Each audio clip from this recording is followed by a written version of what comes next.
ಅಹೋಬಿಲಂ ಆಂಧ್ರ ಪ್ರದೇಶದ ನಲ್ಲಮಲ್ಲ ಕಾಡಿನ ಮಧ್ಯೆ ಭೂಮಿಯನ್ನು ಚೀರಿಕೊಂಡು ನಿಂತಿರುವ ಒಂದು ಅಚಲ ದೈವಶಕ್ತಿ ಇದೇ ಉಗ್ರಸ್ತಂಭ. ಇದು ಸಾಮಾನ್ಯ ಸ್ತಂಭವಲ್ಲ, ಭಗವಾನ್ ನರಸಿಂಹನ ಅವತಾರವಾದ ಜೀವಂತ ಸ್ಮಾರಕ. ಪುರಾಣಗಳ ಪ್ರಕಾರ ಅಸುರ ರಾಜ ಹಿರಣ್ಯಕಶಿಪುವನ್ನು ಸಂಹರಿಸಿದ ನಂತರ ನರಸಿಂಹಸ್ವಾಮಿ ತನ್ನ ಅಪಾರ ಕ್ರೋಧವನ್ನು ಶಮನಗೊಳಿಸಲು ಈ ಪ್ರದೇಶದಲ್ಲಿ ಅವತರಿಸಿದರು.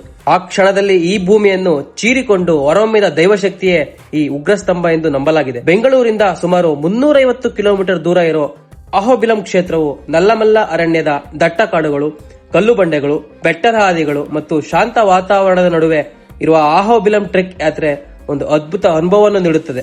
ಇದು ಕೇವಲ ಪ್ರವಾಸವಲ್ಲ, ಭಕ್ತಿ, ಸಹನಶೀಲತೆ ಮತ್ತು ಸಾಹಸದ ಪರೀಕ್ಷೆಯೂ ಹೌದು. ಈ ಸ್ತಂಭದ ಮೇಲ್ಭಾಗವನ್ನು ಏರಿ ನರಸಿಂಹನ ಪಾದ ಸ್ಪರ್ಶಿಸಲು ಗಟ್ಟಿ ಗುಂಡಿಗೆ ಬೇಕು. ಇಲ್ಲಿಗೆ ಬರುವ ಭಕ್ತರಲ್ಲಿ 100ಕ್ಕೆ ಬರೀ 5% ಜನ ಮಾತ್ರ ಉಗ್ರಸ್ತಂಭವನ್ನು ಏರುವ ಸಾಹಸ ಮಾಡುತ್ತಾರೆ. ಅತ್ಯಂತ ಕಠಿಣವಾದ 80 ಡಿಗ್ರಿ ನೇರ ದುರ್ಗಮ ಹಾದಿಯಲ್ಲಿ ಸಾಗಿದರೆ ಉಗ್ರಸ್ತಂಭದ ತುತ್ತ ತುದಿ ಮುಟ್ಟಿ ಸ್ವಾಮಿಯ ಪಾದಸ್ಪರ್ಶ ಮಾಡಬಹುದು. ಅಹೋಬಿಲಂ ಕ್ಷೇತ್ರವು ಕೇವಲ ಉಗ್ರಸ್ತಂಭಕ್ಕಷ್ಟೇ ಸೀಮಿತವಲ್ಲ.